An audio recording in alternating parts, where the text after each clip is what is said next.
일단 이러한 비정규직 문제나 양질의 일자리 창출 문제는 더욱 관심을 가져야 되는 부분이고, 단지 민주당에서도 수치상으로 어떤 그 의무교육이나 어떤 퍼센테이지 혹은 몇 명의 일자리 창출했다보다는 보다 우리 대학생이나 청년들이 느낄 수 있는 현실적인 방법이 좀 필요하지 않을까라는 고민을 해봤고요.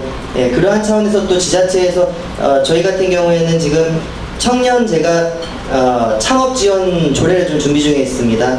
그래서 어떤 유능한 청년 창업이 필요한 부분에 있어서는 과감하게 또 지자체나 정부에서 예산을 좀 투입해서 또 중소기업을 육성 발전하고 청년들이 좀 사업을 원활히 할 수 있도록 좀 지원을 해주셨으면 고맙겠습니다. 예, 감사합니다.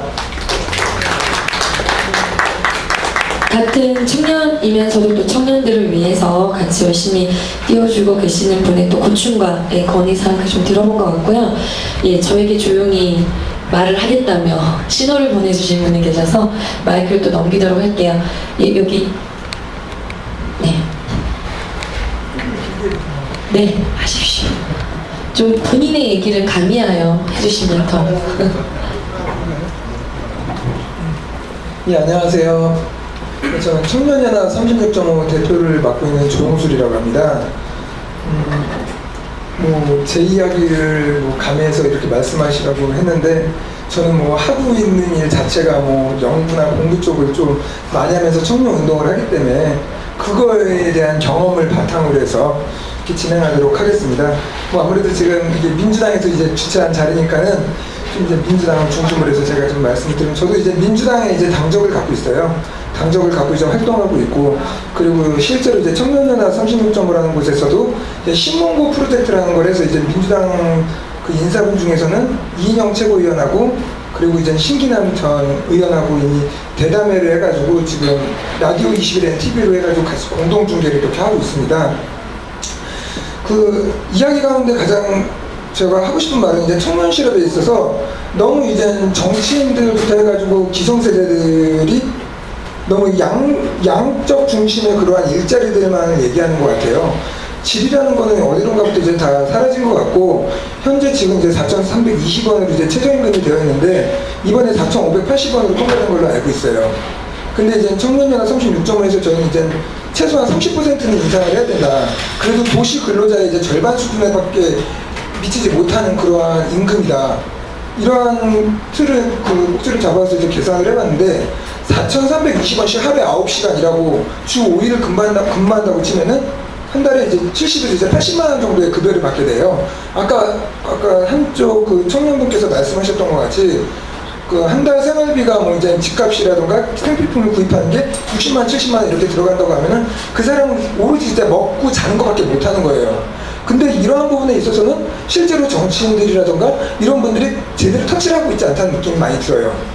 그거는 민주당 차원에서도 최저임금에 대해서 수용하지 못한다는 그냥 가벼운 입장의 발표만 했지 적극적인 대응을 안 한다는 거예요.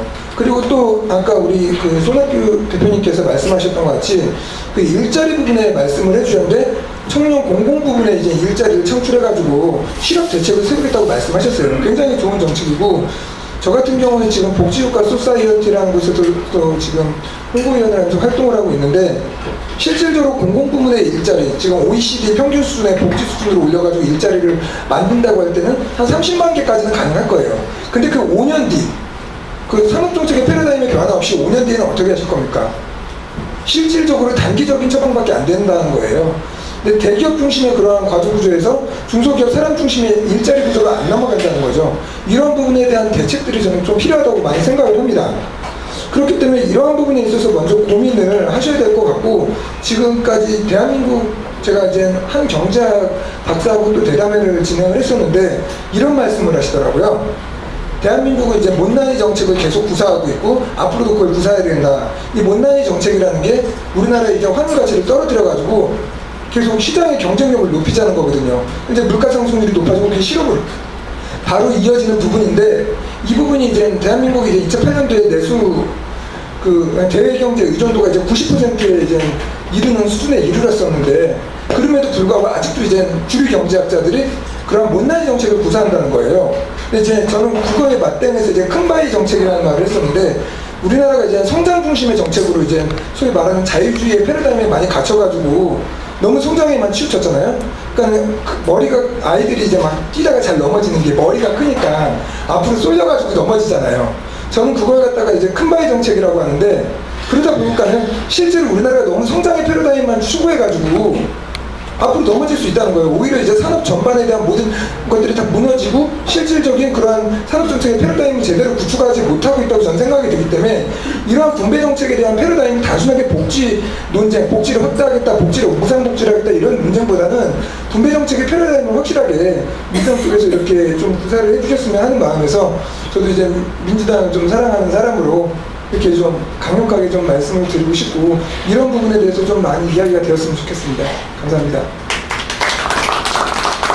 네, 좋은 말씀 감사드리고 나중에 대책본을 좀 더 얘기를 하면 좋을 것 같고 지금은 좀 본인의 어떤 사례들 고충 중심으로 말씀들을 좀 해주시면 좋을 것 같아요. 네, 그래서 혹시 또 누구 말씀을 또 아니면 제가 만만한 분에게 여기 얘기를 하신다네요. 네.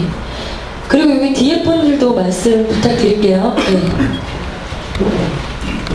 네, 안녕하십니까. 저는 20대에 특화된 소셜 네트워크 서비스를 개발하고 있는 20대 청년 사업가 이계익입니다. 일단 오늘 이렇게 좀 개방되고 자유로운 자리에서 이렇게 말을 하는 이런 자리가 너무 놀랍고 그리고 예전에 제가 손학규 대표님을 연세대학교에서 한번 뵌 적이 있습니다. 그때 당시에는 이제 대학의 어떤 반값 등록금 문제와 어떤 그런 저희의 문제를 또 들어주셨었는데 오늘은 오히려 제가 좀 발언하기에 더 편한 자리인 것 같아서 제가 허심탄회하게 말씀드리겠습니다. 어떤 현황? 예. 저는 지금 20대에 특화된 소셜 네트워크 서비스, 그러니까 페이스북 같은 거죠. 그런 걸 지금 개발하고 있는 청년 벤처 사업가 이계익입니다. 회사 이름은 시크릿 가든입니다. 네. 네, 시크릿 가든입니다. 네, 비밀의 화원이라는 건데요. 제가 지금 현재 실업자는 아니네요.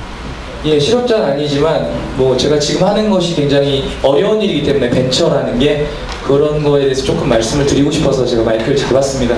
제가 사실은 처음에 대학에 올 때는 꿈을 찾기 위해 대학에 왔습니다. 근데 대부분의 대학생들은 졸업반이 되어도 아직도 꿈을 찾는 것이 여전히 꿈인 것이 현실입니다. 그리고 지금 저희는 여름 방학입니다. 하지만 저희 대학생들은 너무 바쁩니다. 오히려 제 후배들이나 동기들, 저는 아직 대학을 졸업하지 않았습니다. 올해 28살이 되었고 사업을 한 지 3년 만에 뭐 대표가 되긴 했지만 여전히 여러 가지 문제가 많고 저희 대학생들끼리 네트워킹을 할 때도 저희 대학생들은 누구보다 열심히 하고 있습니다. 열심히 노력하고 있고 누구보다 창조적이고 누구보다 핵심 역량을 가지고 대한민국의 인재가 되기 위해서 노력을 하고 있습니다. 하지만 저희가 게으르고 우리가 노력하지 않아서 너희가 취업이 안 된다는 식의 어떤 논리는 어느 정도는 맞지 않다고 생각합니다. 지금까지 정부와 개인, 제가 사업을 하고 제가 꿈꾸고 어떤 창조적인 세계를 열려고 했던 건 저희 부모님밖에 저를 지원해 준 사람이 없었습니다. 2년 전에도 그랬었고요. 그리고 전 너무 무서웠습니다. 제가 사업을 하려고 했던 건 답답했습니다. 너무 이 현실이. 저는 성공의 정의를 제가 하고 싶은 일을 하면서 돈에 구애받지 않는 삶을 사는 것이 성공이라고 생각했습니다. 그리고 나와 내 가족이 점점 시간이 지나면 지날수록 저를 사랑해 주기를 바랬습니다. 근데 지금 20대의 현실은 그렇지 못합니다. 일자리가 구해지지 않고 지원이 없고 내가 원하고 꿈꾸는 창조적인 삶을 살 수 없는 입장에서는 결혼도 어렵게 되고요. 그렇게 되면 지금 정부의 어떤 정책이 전 너무나 답답합니다. 2년 동안 너무나 무서웠습니다. 왜냐면 처음에 사업을 했지만 제조업 사업을 했습니다. 쇼핑몰을 했었는데요. 어차피 이미 연예인들이 많이 잡고 있습니다. 규모의 경제가 이미 너무 들어와 있습니다. 청년 벤처가 살아날 수 있는 곳이 없었고, 그리고 고용 창출, 저는 하루빨리 대한민국에 페이스북 이상의 글로벌 IT 기업이 나와야 된다고 생각합니다. 그래서 지금도 국내 어떤 창업가들 그리고 젊은이들은 국내 시장에 어떤 머무르려고 하는 사람들이 없습니다. 해외를 생각하고 그리고 더 큰 기업을 만들기 위해서 노력을 하고 있습니다. 그렇지만 저희가 제가 예전에 그래서 여러 가지 대책으로 나왔던 로젠다 플랜이나 어떤 정책, 지금 현 정부에서 사용하고 있는 그 청년 실업 정책과 어떤 창업 지원책이 마른 청년 지원